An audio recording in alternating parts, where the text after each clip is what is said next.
Valentine's Day is a billion-dollar industry built on the hollow promise of a forever that most will never actually see.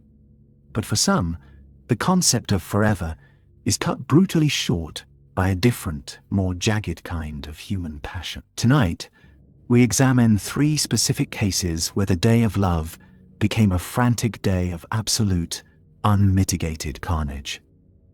From the organized brutality of Prohibition, Chicago, to a modern-day tragedy inside a sterile, high-walled South African villa, we also travel to the pine woods of North Carolina to exhume a 50-year-old cold case recently laid to rest.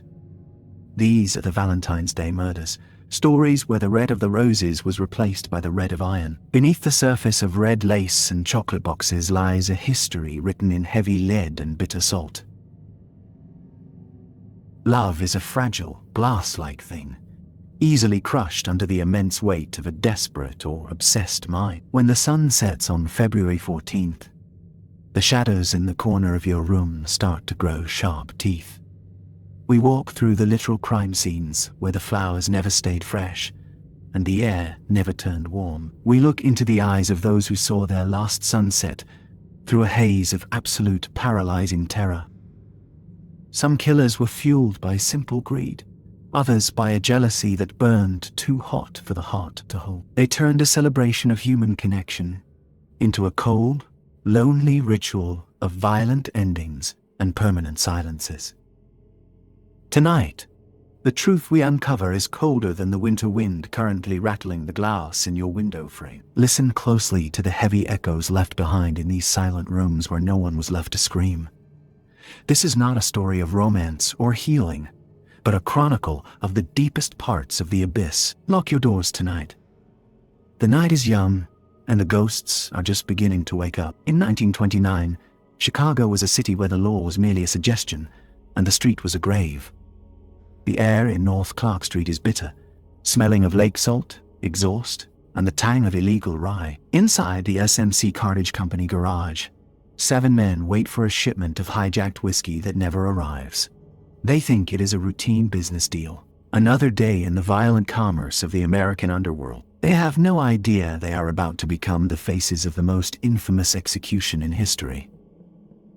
At 10:30 a.m., a black Cadillac pulls up, and men dressed in police uniforms step into the damp garage. The victims, thinking it is a standard raid, turn to face the brick wall without a single fight. This was the ultimate betrayal of the code, a slaughter disguised as a simple piece of police procedure. 70 rounds of ammunition decimate the Northside gang, in a flash of smoke and burning hot lead. While Al Capone sat in Florida with a perfect alibi, the world saw the true face of the mob. This wasn't just crime. It was theater, a message sent to the city in bone and dark blood. The uniforms used in the attack were never recovered, vanishing like the thick winter fog over the lake. Frank Gusenberg, the only survivor for a few hours, refused to speak a single name to the cops. "Nobody shot me," he whispered, dying with the secret of the streets etched into his final breath. The garage was a cathedral of bricks, waiting for the first drop of blood to hit the floor. The St. Valentine's Day massacre was Al Capone's personal gift of absolute, terrifying power to himself. Love had no place in that garage. Only the cold, hard logic of the machine gun remained. In 2013, the high walls of a Pretoria villa became the walls of a silent, modern tomb. Oscar Pistorius was the Blade Runner, a global icon of human triumph over physical limitation. But on the early morning of February 14th, the narrative of a hero shattered into jagged pieces.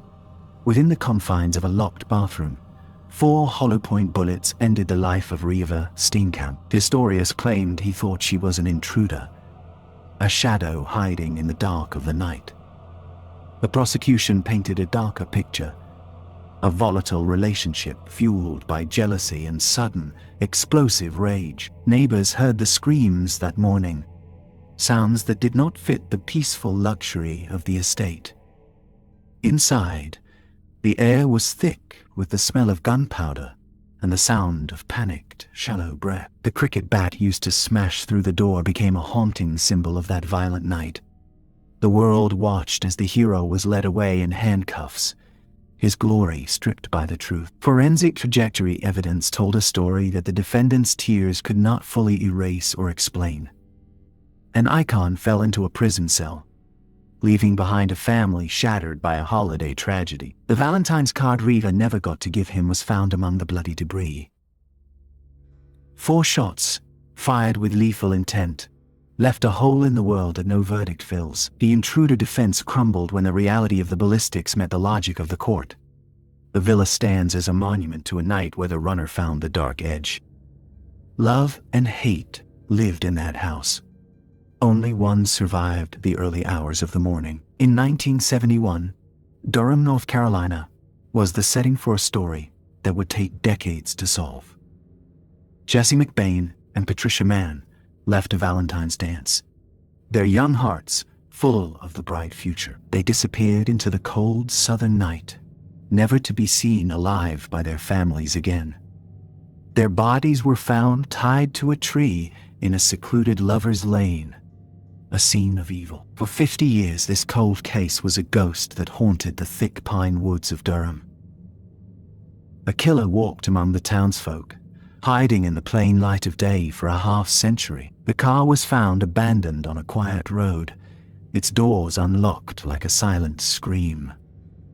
The brutality of their end was a permanent stain on the local memory of Valentine's night. But modern forensics finally brought the Durham ghost out of the shadows and into the light.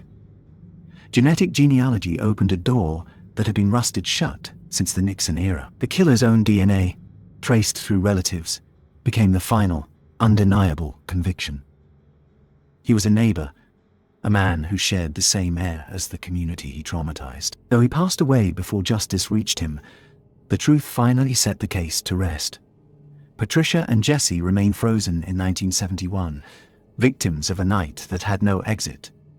Justice is a slow-moving river, but it eventually finds its way to the dark sea. The gnarled oak tree in the woods stands as a witness to their final, terrifying moments. The ghost finally has a name, and the woods of Durham have gone cold and quiet. While these stories feel like distant anomalies, the modern data tells a much more sobering story.